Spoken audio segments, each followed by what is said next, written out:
Kentucky basketball is officially out for one of the best shooters in the country in Braylon Mullins. So that means the Cats are going to be all in on Acaden Lewis and Caleb Wilson.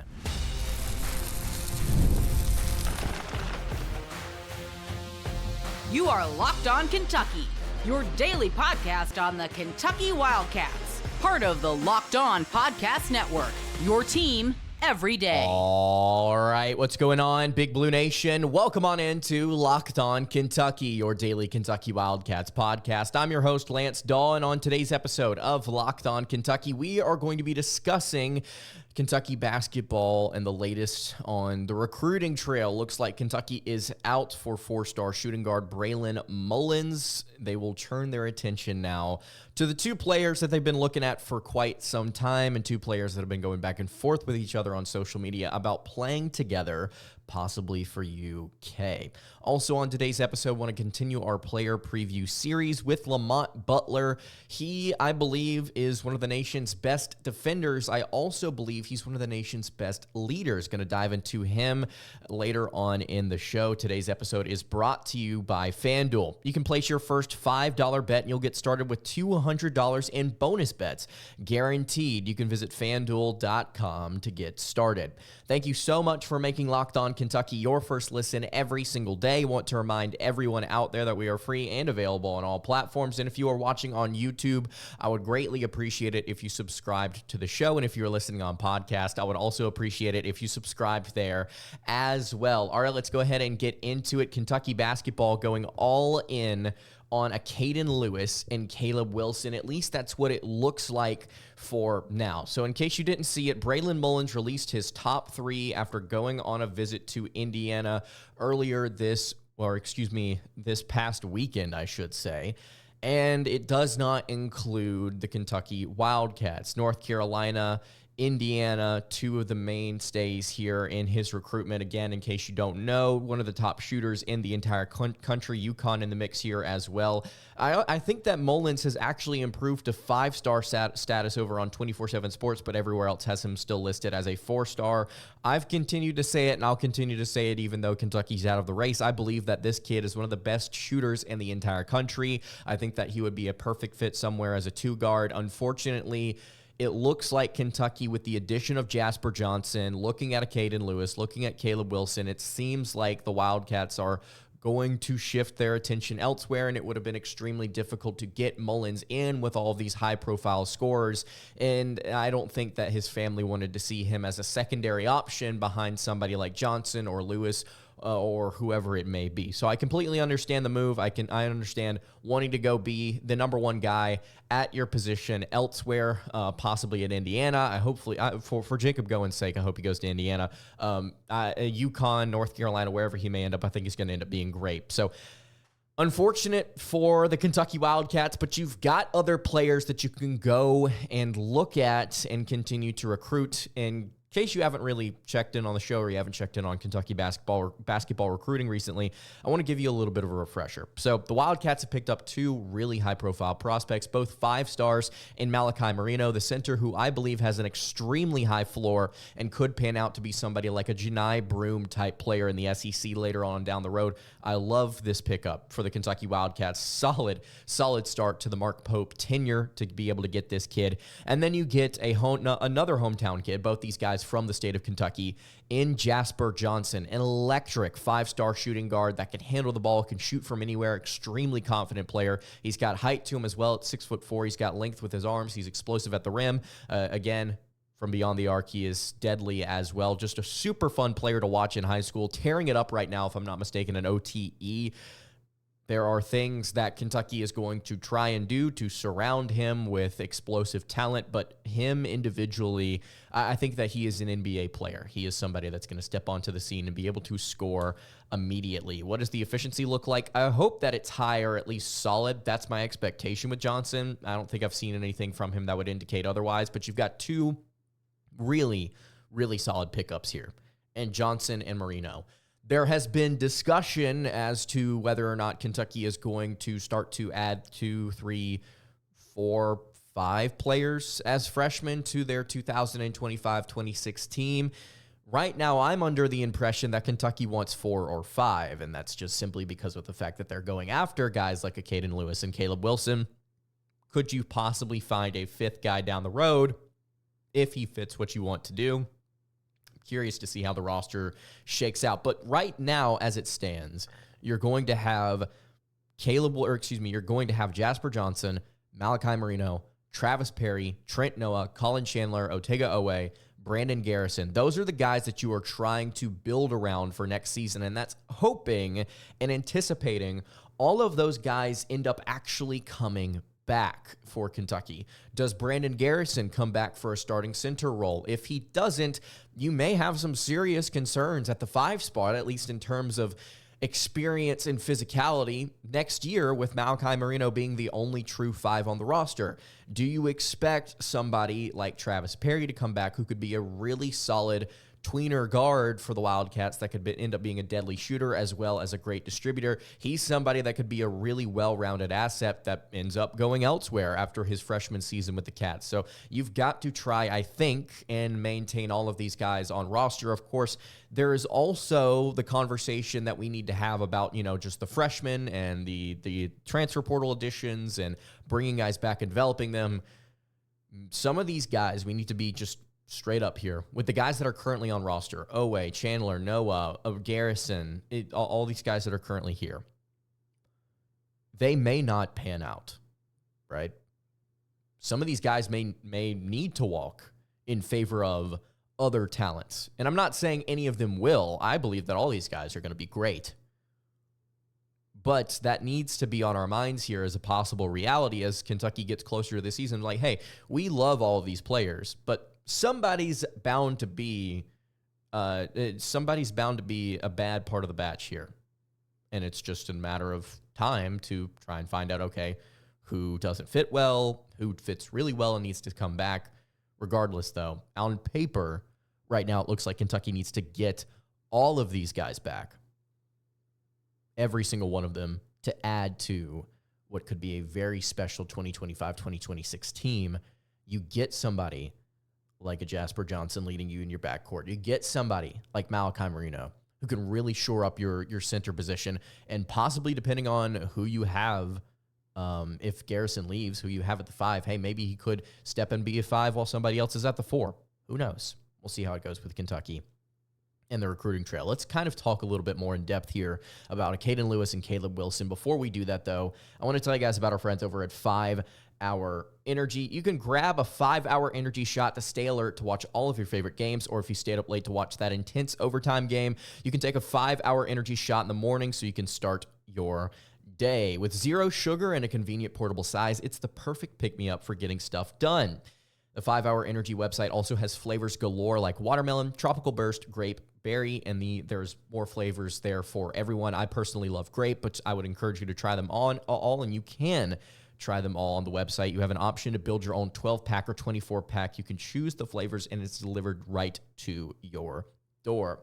If you go to 5hourenergy.com, that's the number 5hourenergy.com, and get some 5-Hour Energy product today, you can use my promo code LOCKEDONCFB to receive 20% off your order. This order is only valid through September 30th on one order and cannot be used with other promotions. The code is not good on subscription orders. So again, 5hourenergy.com, code LOCKEDONCFB to receive 20% off your order. Go to 5hourenergy.com today. All right, continuing along here on the Tuesday edition of Locked On Kentucky. Lance Dawe hanging out here with you. So we are discussing Acaden Lewis and Caleb Wilson here on today's show. In case you don't know, the 2 5-star prospects, or excuse me, 1 4-star, 1 5-star. I expect Acaden Lewis to be a 5-star at some point. I have it written down here in my notes. These 2 guys have made it very clear on social media that they want to play with each other. Specifically, they want to play alongside Jasper Johnson, who has also voiced, excitement about possibly playing with these 2. He wants to play with Wilson. He wants to play with Lewis. Both of them, I think, in the backcourt, Lewis and Johnson could be just incredibly difficult to stop, especially if they wanted to stay for more than one season at UK, because they're both lefties and they're both gifted scorers. Now, Lewis, I think, is a little bit more of inefficient passer than maybe Johnson is, and in terms of shooting, in terms of percentages, I don't know where either of these 2 players lie specifically, at least on a consistent basis. We can look at different tournaments, we can look at different circuits and kind of see what their shooting percentages were like, but it fluctuates, I think, for these high school prospects. And so we're really going to have to see both these guys get on the courts in college to kind of understand what their ceiling is as a shooter, which obviously is going to be extremely important from what Mark Pope and company want to do. You want all 5 guys on the court to be able to shoot. Lewis, Johnson are certainly going to be no exceptions, especially given their high school resumes. Lewis, right now, just to give you this brief preview. Acaden is 6'2", 185 pounds, out of Sidwell Friends School, Washington, D.C. in this 2025 class. He's listed as a point guard. I would play him at point. I would play Jasper at the 2, and I would let these guys rock. 6'2", by the way, 185 pounds. Number 30 prospect nationally. Number 5 point guard in the country, and number 1 player out of D.C., according to On3, their industry ranking. Their individual ranking has him as the 55th best player. 24/7 Sports has him as the 32nd. ESPN has him as the 28th. And Rivals has him as the number 20 player. And number 12 point guard. So Rivals putting a lot more stock into point guards this recruiting cycle than almost any other major recruiting website by a significant margin. The recruiting prediction machine has Virginia, North Carolina, UConn, and Georgetown in the mix right now for Acaden Lewis, with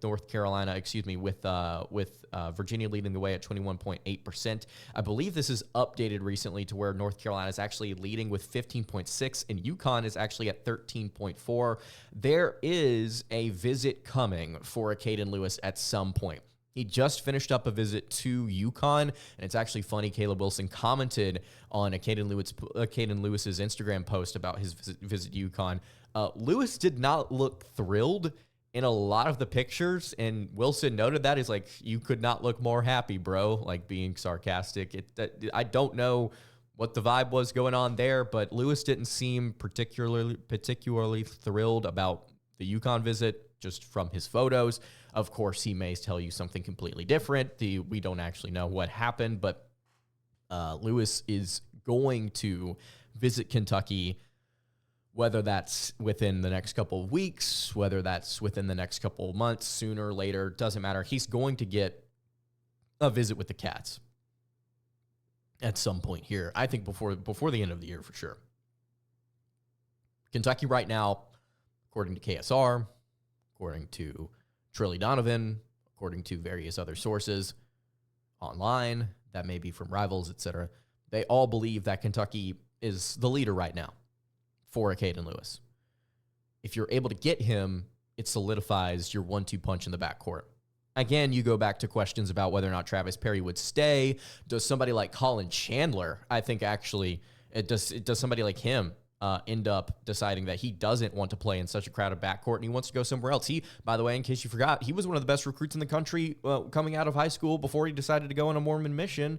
And here he is now, still with a lot of potential, just a couple of years older. So he may want to go elsewhere if Acaden does end up committing.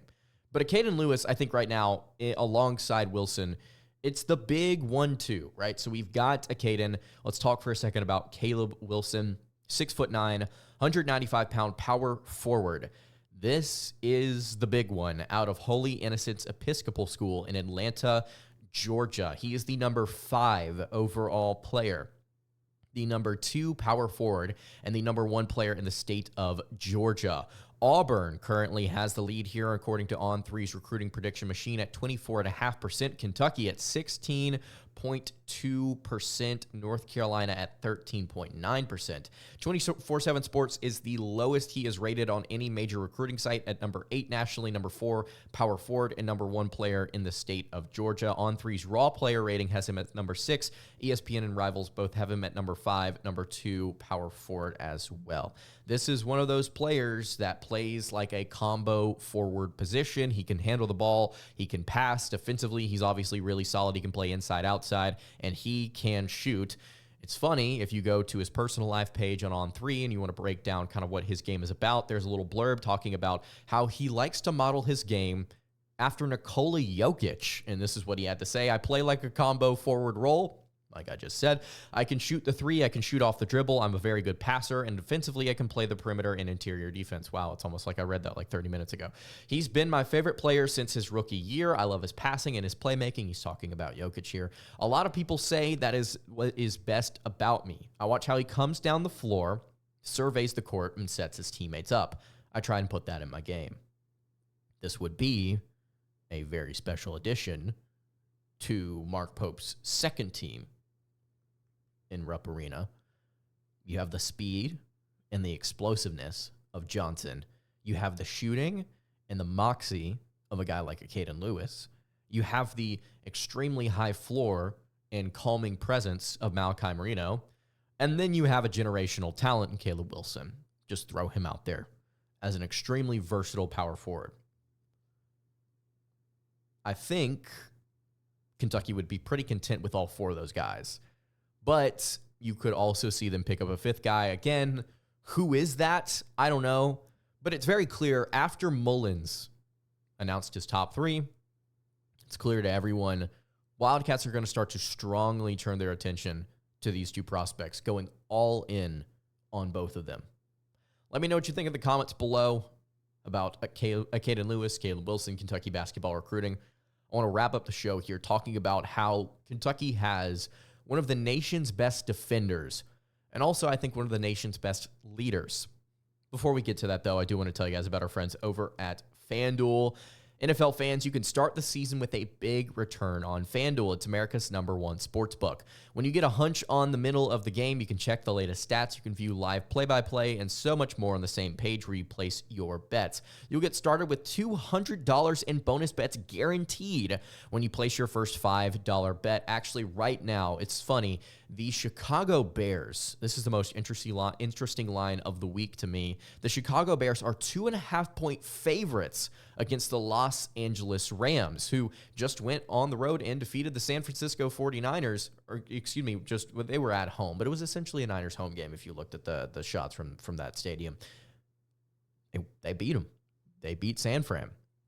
And yet somehow they're 2.5-point dogs against one of the worst teams in the NFL.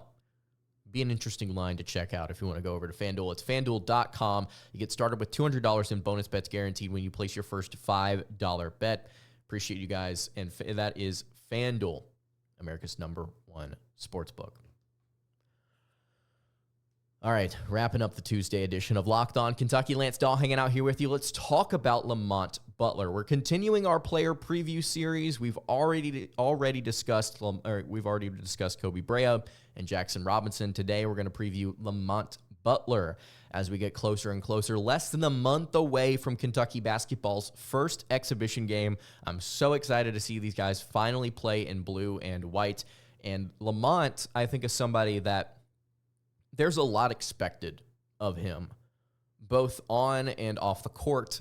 And so far, through what we've heard, through interviews, he's delivering off the court. Lamont has tried, and I think successfully done so. I think he's tried to become a leader for this team. He's a very experienced guy. He's made runs in the NCAA tournament in the past. And he has the tools and the talent to go out on the court and show leadership while also being communicative, being supportive, being vocal. And I think that it's not all about the offense, right? When you talk about Lamont Butler, you get one of the nation's best defenders in the country. And I think that through his leadership, through his desire to try and lead this team, you get the energy, you get the passion, you get the want to on the defensive end. Other players on this team, if they follow Lamont Butler, if they follow his leadership, if they want to walk behind him, and they see just how hard he works on defense, I think that'll end up being contagious. At least I hope it will end up being contagious. This is an extremely positive thing for this entire team that Kentucky got Lamont. He seems like a great man. He seems like a great individual, somebody that always has in interviews a positive, upbeat attitude. He seems to be somebody that's extremely likable to be around in practice. And again, he's a very hard worker. Something that Mark Pope said about Lamont Butler during an interview with KSR, He said Lamont Butler is really trying to be a leader and giving us a defensive presence that you cannot overstate. And that's kind of where I am at here today. You cannot overstate the value of Lamont Butler as a defensive presence for Kentucky. There are going to be dozens, and I mean dozens, of matchups this year where you look at the opposing team, you get to take a crack at that starting five, and you immediately go, man, Kentucky's going to have to lock down X, who is at that point guard position. You're going to see it a lot in the SEC this upcoming year. This upcoming season, I should say. It's happening this year. Butler at SDSU was already one of the nation's best. You bring him over, and my expectation is that he gives you some of that comfort. He gives you somebody that you can look at and say, okay, we've got Mark Sears over there on the other end, but we're going to bring Lamont Butler in. He's going to be able to knock him out for half a game or more. He's going to be able to keep him off balance. You've got somebody like Wade Taylor from Texas A&M coming in who doesn't shoot a great clip and, frankly, probably won't shoot a great clip against Lamont Butler because he's going to be able to stay in front of him. He's going to be able to keep him off the rim, and he's going to be able to obviously shut him down from the perimeter as well. You've got the 1.5 steals per game. You've got the three assists per contest. You've got the 9 points per game. If you are able, outside of those solid numbers elsewhere, if you're able to up his field goal percentage and specifically his 3-point percentage, you're golden. This is one of the best guards in the SEC, one of the best guards in the country. If he's able to make his mark on the defensive end and improve his 3-point percentage back to where it was during his junior season, which was 34.2%. He was at 30% last year. If he's able to up it back to 34.2%, this is one of the best guards in the conference. And I think that if you are able to get that production on both ends, and this guy is going to be the vocal leader, he's going to be the guy that commands this team to an extent. You're able to get that type of production out of him on both sides, a lot of people are going to want to reciprocate it. A lot of people are going to want to commit to how hard Lamont Butler works. You're going to see this team, I think, rally around him at different points. And that's exciting. That's really exciting to think about. Lamont Butler, I think, could be special. He's going to be vital at the very least. Let me know what you think in the comments below. That's going to do it for today's episode of Locked On Kentucky. Hey, you can follow the show on Twitter at Locked On UK. You can follow me on Twitter at LanceDawe_, and you can follow the show over on Instagram.